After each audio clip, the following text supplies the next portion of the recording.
Lieutenant governor Manoj Sinha نے کہا کہ وادی میں ملکی سیاحوں کی تعداد سے اس بات کی عکاسی ہوتی ہے کہ سیاحتی سیکٹر کو بڑھاوا دینے اور اس تعلق سے مختلف شراکت داروں کے مابین بہتر تال میل کے ثمرآور نتائج سامنے آ رہے ہیں۔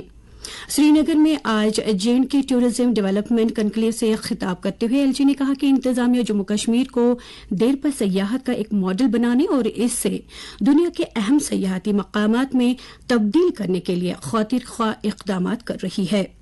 انہوں نے کہا کہ کووڈ وبا کے بعد سیاحتی سیکٹر کو کافی دعم حاصل ہوا اور غیر ملکی سیاحوں کی آمد میں 300% اضافہ درج کیا گیا۔ انہوں نے کہا کہ سیاحتی صنعت کو جدت بخشنے اور اس شعبے میں روزگار کے زیادہ سے زیادہ موقع پیدا کرنے کی طرف خصوصی توجہ دی گئی۔ منوج سنہا نے کہا کہ وزیر اعظم نریندر مودی کی رہنمائی میں جموں کشمیر ایک نئے دور میں داخل ہوا ہے جس کی بدولت سیاحوں کی تعداد میں حوصلہ افزا کن حد تک پیش رفت درج کی گئی ہے۔ انہوں نے کہا کہ اس تبدیلی سے ایک طرف مقامی لوگ مستفید ہو رہے ہیں اور دوسری طرف سیاحتی صنعت کو جدیدیت سے ہمکنار کرنے میں بھی مدد مل رہی ہے۔ اس کنکلیو میں صنعتوں، فلموں، نیز تجارت اور ٹریول مینجمنٹ سے جڑے نمائندوں نے شرکت کی۔ ملک میں 1 جولائی سے 3 نئے فوجداری قوانین لاگو ہو رہے ہیں۔ بھارتیہ نیائی سنہتا 2030، بھارتیہ ناگرک سرکشا سنہتا 2030 اور بھارتیہ ساکشیہ ادھینیم 2030 نامی یہ قوانین پہلے سے موجود 3 قوانین کی جگہ لیں گے۔ پورے ملک میں ان قوانین کے تعلق بیداری پیدا کرنے کے لیے اختراعی پروگراموں، کانفرنسوں اور ورکشاپوں کا اہتمام کیا جا رہا ہے۔ آج پریس انفارمیشن بیورو سری نگر کی طرف سے ان قوانین کے بارے میں صحافیوں میں بیداری پیدا کرنے کے لیے وارتالاپ ایک پروگرام انعقاد کیا گیا۔ PIB سری نگر کے جوائنٹ ڈائریکٹر قاضی سلمان کی صدارت میں منعقدہ اس پروگرام میں کافی تعداد میں صحافیوں نے شرکت کی۔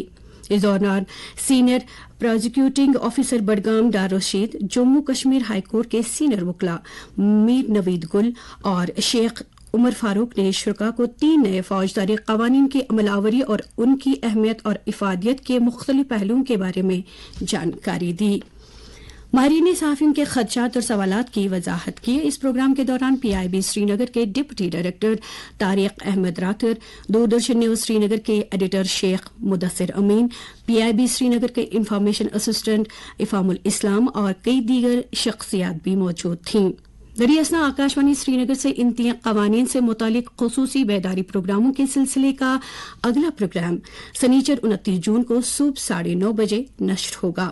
پروگرام کے دوران جموں کشمیر اور لداخ ہائی کورٹ کے سینئر ایڈیشنل ایڈوکیٹ جنرل محسن قادری قوانین کے مختلف پہلوؤں کو اجاگر کریں گے۔ یہ خبریں آپ آکاشوانی کے سری نگر اسٹیشن سے سماعت کر رہے ہیں۔ آج دنیا بھر میں منشیات کے استعمال اور اس کے غیر قانونی کاروبار کے خلاف عالمی دن منایا جا رہا ہے۔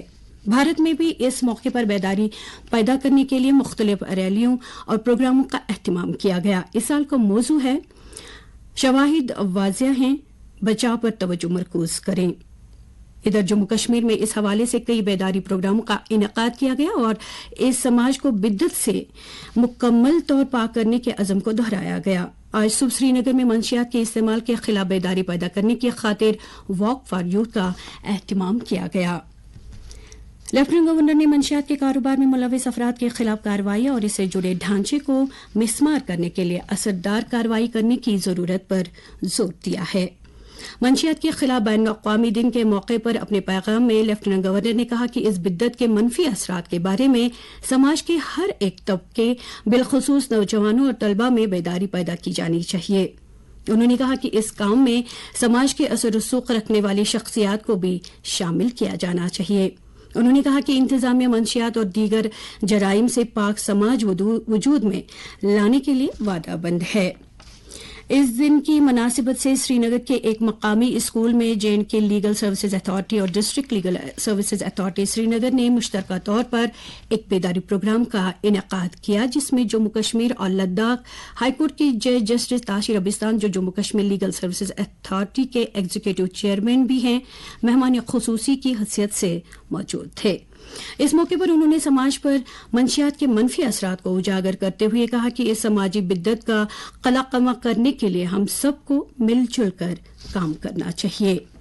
دریا اثنا نیشنل کانفرنس کے صدر ڈاکٹر فاروق عبداللہ نے سماج میں منشیات کی بڑھتی بدت پر تشویش کا اظہار کرتے ہوئے متعلقین پر زور دیا ہے کہ وہ نئی نسل کو اس بدت سے بچانے کے لیے ٹھوس اقدامات کریں۔ نوشہرہ میں ایک تقریب سے خطاب کرتے ہوئے انہوں نے کہا کہ آج کل کے سماج میں لوگوں کو کئی سماجی مسائل کا سامنا ہے جن پر قابو پانے کی اشد ضرورت ہے۔ انہوں نے سماج کے ہر ایک طبقے کو ان بدعات کے خلاف صف آرا ہونے کی ضرورت پر زور دیا۔ منشیات کے خلاف بین الاقوامی دن کے سلسلے میں متعدد تعلیمی اداروں میں بیداری پروگرام کا انعقاد کیا گیا۔ گورنمنٹ گرلز مڈل اسکول اوناگام بانڈی پورہ میں ایک تقریب کا اہتمام کیا گیا جس دوران مقررین اور طلبات نے ایک مخصوص انداز میں منشیات کے غلط اثرات پر روشنی ڈالی۔ انہوں نے بچوں پر زور دیا کہ وہ اپنے آپ کو اس بدعت سے دور رکھیں۔ جموں کشمیر میں اس سال امرناتھ یاترا کے لیے جموں میں یاتری نواس اور دیگر بنیادی کیمپوں میں اور ان کے اطراف 3 سطح سیکورٹی انتظامات کیے گئے ہیں۔ آکاشوانی جموں کے نامہ نگار نے خبر دی ہے کہ عقیدت مندوں اور عام ٹریفک کی نگرانی کے لیے جموں سری نگر قومی شاہراہ پر جدید CCTV کیمرے نصب کیے گئے ہیں۔ جموں کے لیے یاتریوں کا پہلا چھتا 28 جون کو روانہ ہوگا۔ 3880 میٹر کی بلندی پر واقع امرناتھ کی پوتر گفا کے لیے 52 روزہ یاترا دونوں راستوں اننت ناگ ضلع میں 99 پہلگام کے 48 کلومیٹر کے روایتی راستے اور گاندربل ضلع میں بالٹل کے 14 کلومیٹر کے راستے پر 29 جون سے شروع ہو رہی ہے۔ یاترا کے لیے سیکورٹی کے مناسب انتظامات کیے گئے ہیں۔ جموں میں بھگوتی نگر یاترا نواس ملک بھر کے عقیدت مندوں کے لیے پہلا بنیادی کیمپ ہے جہاں سے یاتری امرناتھ گفا کے لیے اپنے سفر کا آغاز کرتے ہیں۔ ڈوڈا ضلع میں آج صبح گنڈو علاقے کے بچھاڑ گاؤں میں حفاظتی عملے اور ملیٹنٹوں کے درمیان تصادم شروع ہوا۔ ہمارے جموں کے نمائندے نے خبر دی ہے کہ اس تصادم میں اب تک ایک ملیٹنٹ مارا گیا ہے اور آپریشن ابھی جاری ہے۔ مزید تفصیلات کا انتظار ہے۔ ناظم زراعت کشمیر چودھری محمد اقبال نے آج پر کریری میں سیڈ ملٹیپلیکیشن فارم کا دورہ کر کے وہاں جاری زرعی سرگرمیوں کا جائزہ لیا۔ انہوں نے کہا کہ یہ فارم مختلف سبزیوں کے معیاری بیج تیار کرنے کے تعلق سے ایک مثالی فارم کے طور پر سامنے ابھر کر آ رہا ہے۔ انہوں نے زرعی ماہرین پر زور دیا کہ وہ قدرتی وسائل پر دباؤ ڈالے بغیر فصلوں کی پیداوار اور پیداواریت بڑھانے کے لیے جدید طور طریقے بروئے کار لائیں۔ موسم محکمہ موسمیات کی پیشگوئی کے مطابق جموں کشمیر میں اگلے 24 گھنٹوں کے دوران موسم عام طور پر خشک رہنے کا امکان ہے۔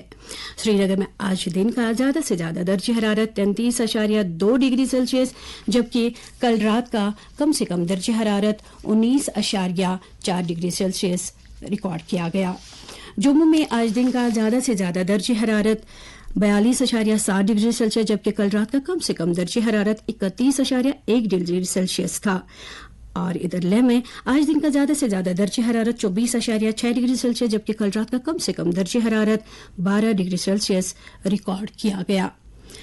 خاص خبریں ایک بار پھر سن لیجیے۔